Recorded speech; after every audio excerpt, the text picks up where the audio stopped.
Hello again. It's always good to come back the next day and have another look at what you've just been doing. So the canopy's up, the lights are on, the trains are running. Love it. Little bit more to do and I will sit in front of it. It's right in front of me. You see it's right there. I haven't got the power on right now because I am working on hooking up permanently the 9-volt supply for the lights there. I have just a temporary hookup going on. Now, since that's the end of one rather large and long project, I get bored. I get frustrated when I'm working and don't have very many hours to work on things that I know are going to take a long time. So that canopy sort of dragged on forever, didn't it? Let me show you what we're going to be working on today. Now, at the end of the platform there's a I like these old Hornby signals, and I sometimes pop it up and see how long it'll stay there before it falls back down on its own as the trains go by. But it's inaccurate, of course, because there are 2 tracks there. And so right in the middle of the platform there really should be 2 signals. And since the Underground's using it, it's got to be that, hasn't it? Coloured light signals. Now, it doesn't mean we can't use semaphore. I love them. Yes, just saying. So with this being DCC controlled and controlled by a train controller with block detection and all that good stuff, it's possible to wire it all up and have the signals automated. So when the train is in the block in front, you get a red signal, and when there's one block, you get a yellow. Now, because I haven't really sorted out the blocks properly, so that all the way around across the viaduct, which is behind me, is one great big block. And so you've sometimes seen the trains stop up on the top of the viaduct over there, and that's what they're waiting for. So the trains are stopping in the right places, they're just not getting signals in the right places. I am well aware that some of you have glazed over already, which is why I'm showing you pictures of trains.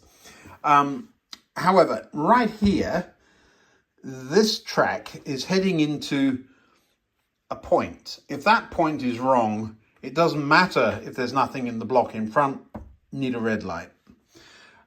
That point is very close to that double slip. Same deal. So if either one of these points, so train coming out of there or going into there or whatever, is wrong, you would have a derailment. And so you need a simple red-green signal here somewhere. So let's put one in, shall we? Now, it's been a bit of a minute since we've done anything like this, isn't it? Circuit diagram. What we're doing is really making an AND gate. So let me, for those of you who are electronic illiterate or claim to be, let me break it down very simply for you. An AND gate says, what is wrong with this pen? That must be the one I stood on.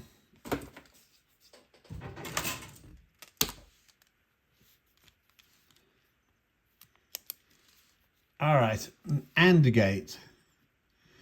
There's 2, these are electronic gates. There are 2 main ones, and OR. So let me draw a simple circuit diagram for you. Here's a battery. I'm even drawing a 9-volt battery. Look at that. Did you notice I made it longer because PP3s, is that what those are? PP3? I think so. That's the plus. So what happens is it's coming out of there through a switch, out of there, and we're going to put a light bulb at the end of it. Not even putting LEDs in, so just keep it simple. There we go. So when that switch is on, when you close that switch, the light bulb lights. Easy. That's all of the circuit that we're going to mess with. We're going to show you a variation of that. So here's our battery again. Same thing, just drawing it differently this time. Battery, and this time we're going to put 2 switches in. There we go, 2 switches. Light bulb. And this way. Now you can see that for the electricity to get to that, you need this switch and that switch to be closed. So this is an and. You've got both of them closed, that lights up. Oh, I'm going through the paper today. An OR gate, same battery.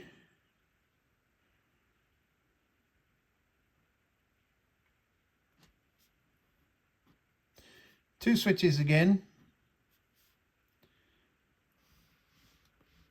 Same light bulb.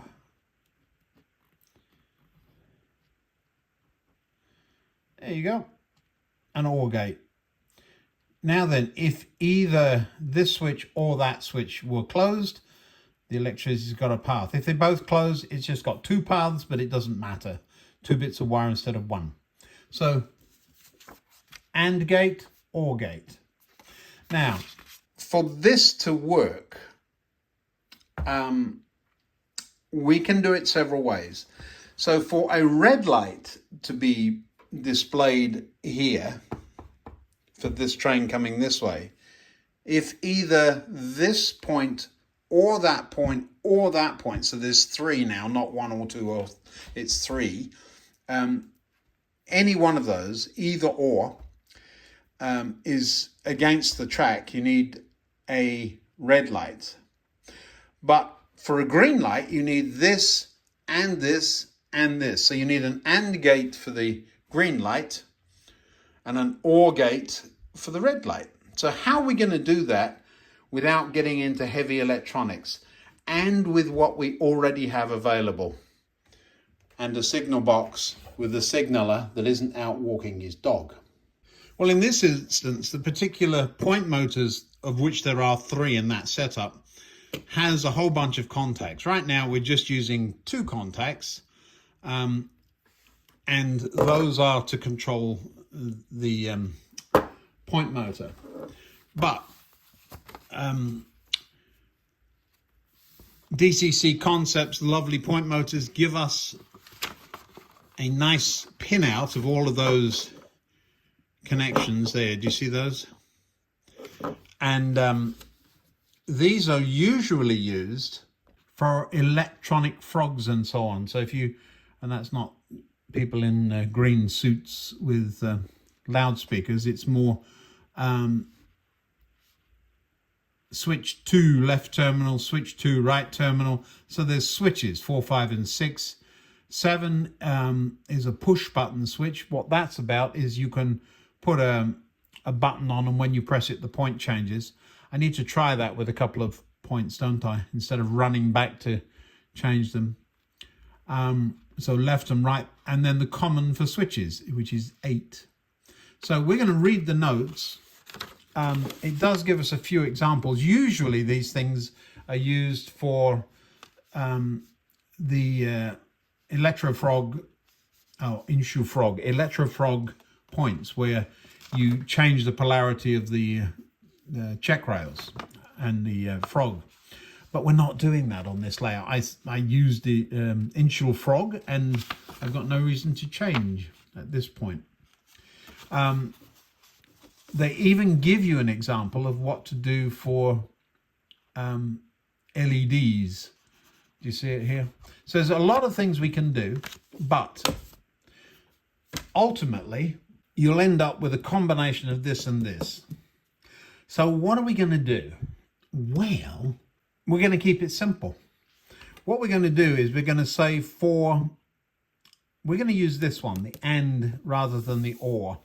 So the AND gate. So all 3 switches, we're going to call that green. All 3 switches, let's draw an actual circuit diagram. So point motor, each switch is on a point motor. And we're just going to join them all together. We're going to have a 9-volt supply.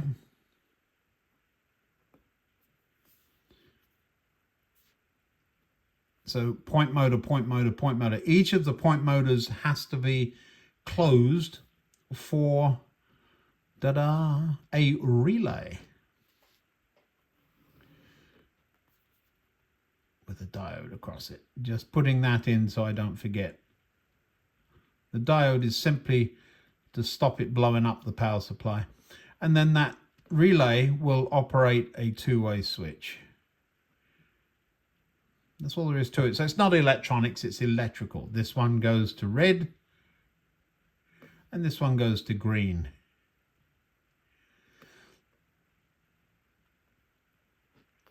Conventionally, I've drawn it the wrong way round. So if any of those switches are open, the red light will be on. They all three need to be closed. In other words, all 3 points need to be in favor of the train before the green light can come on. Okay, so it's not electronics, it's electrical. So all I've got to do now is figure out which of the connections on here I need to use and poke wires in the holes. Now they're very easy to poke wires into. If you happen to have these things on the end, you just push the tab down, shove it in, and it's done. As simple as that. You can do that with solid wire too. I don't like using stranded wire with these, but yeah, easy. Let me show you physically where everything is. It's one there, and one there. And then the signal would be up there somewhere. So let's find a signal. And there's all sorts of them in here. We'll look at those. They may be 3 aspect. No, it's just LEDs. Yeah. There's some in there too. Let's have a look, see what we got. All right, so this box and this box. Oh, well, these are ugly. I remember these, don't like them, but dirt cheap. All of these signals were just a few dollars a piece. They're not expensive at all. They're not 10s and 20s. These are 1s and 2s and 3s. Not a fan of those.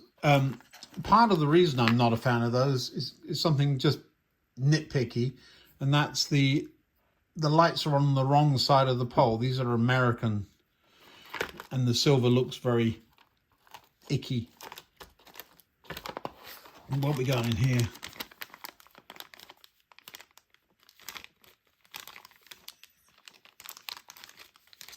Let's have a look. Huh. And there's a third kind here. These are what I took to pieces to make traffic lights. Let's open this one up and see what this is like. They were actually bought as car traffic lights, and of course you can't see because the LEDs, of course, are clear. You can't see until you power them up, but they're upside down, so the red is at the bottom, which is fine for trains. A little bit small for me.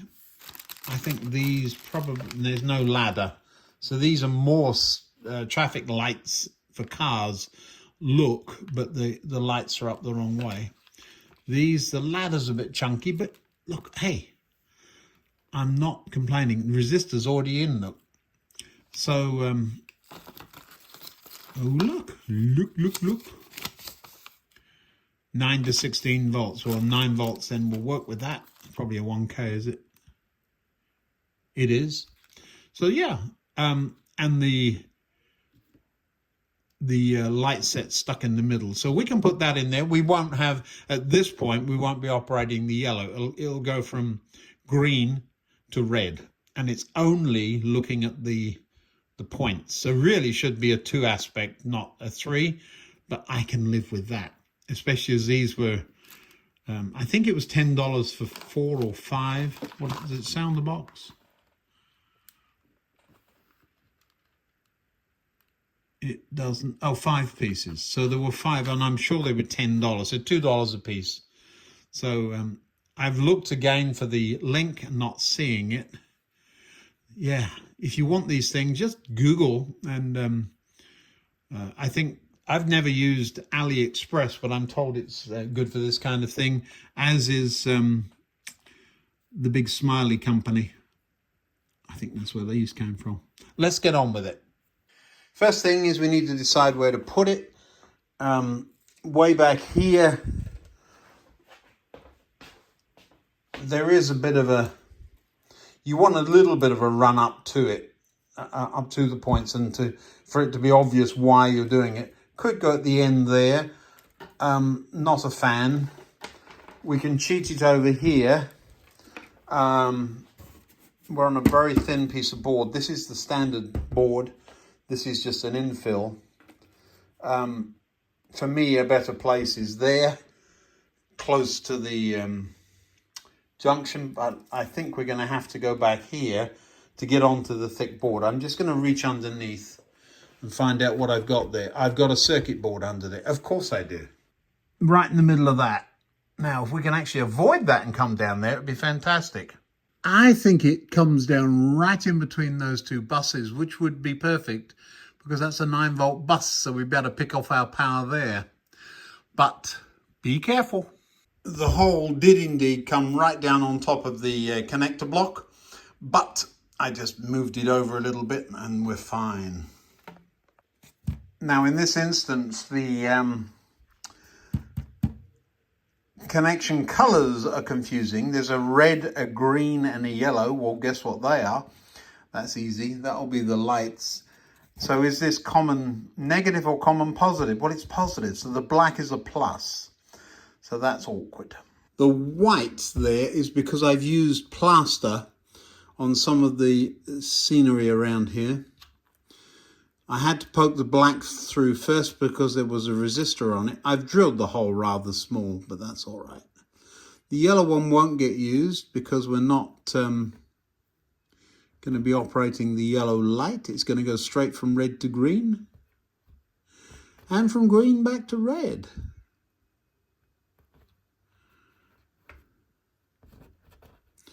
So the nice thing about this is that there is a 9-volt supply right here. So that does make life jolly easy. There won't be any joining up of those wires. Let me see if I can reach underneath and give them a little tug. Oh, they really do come down in right in the middle of things. There we go.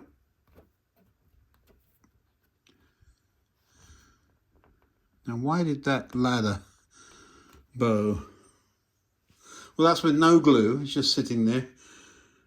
Perfect friction fit. That's because I used the right size drill. So now all we got to do is hook it up. Does it look all right? Yeah, not too bad. It's a little close to the track, if anything. It'll be fine. Oopsie, knocking the camera over. I have a box of coloured wire. This one's solid and it's yellow. So we're going to use yellow for signalling, just because I know I haven't got a yellow light. There's my little relay. And the diode is there somewhere too. There it is. And I'll just pop it on a circuit board.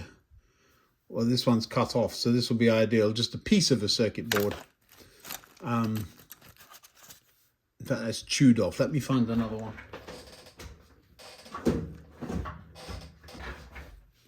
There we go, neat and tidy. Well, here's the board. It's almost finished. I've just got a couple more wires to put on the bottom. Little diode across the coil there. 4 contacts here. Oh, more wires on. I thought it got more on than that. The plus simply goes to the plus contact of the coil. Why is it specific? Well, because the diode's across it. If I had put the diode the other way around, that wire would have gone to there. It would have been tidier too, because now I've got to cross the wires over. The plus then will run off through those 3 switches before it goes to the power supply. So there won't be a power supply to this. It's unusual in that the relay and the switch are all on the same power supply. So the plus goes through all of those switches and then to the power supply. So the green goes to one side of the switch, the red to the other. And so when this is in normal resting position, the red one will be on. So I'm playing fail-safe, even though it's a toy, all right? The other thing is that it's mostly going to be green. I'm thinking out loud here. This signal is going to be green most of the time. So the relay is going to be energized most of the time. Right. Well, a good bit of the time. So the plus feed runs off through the switches to here to get to the relay. It also runs straight to the lights to give it their plus feed, and the negative feed comes from here, and it's switched. Could switch the positive, but we are switching the negative.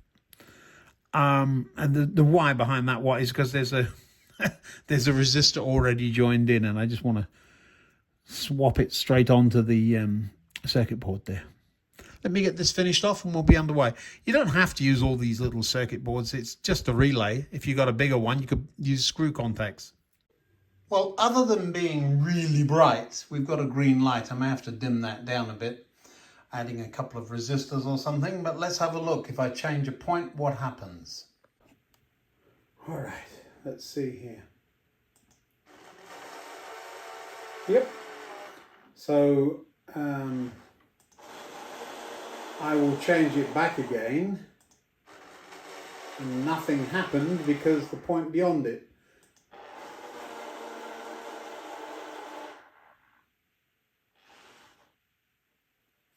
That's interesting.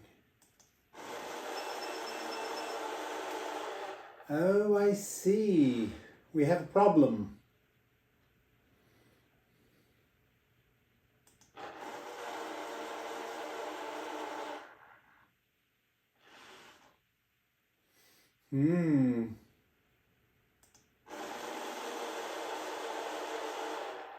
I need to go down there and look.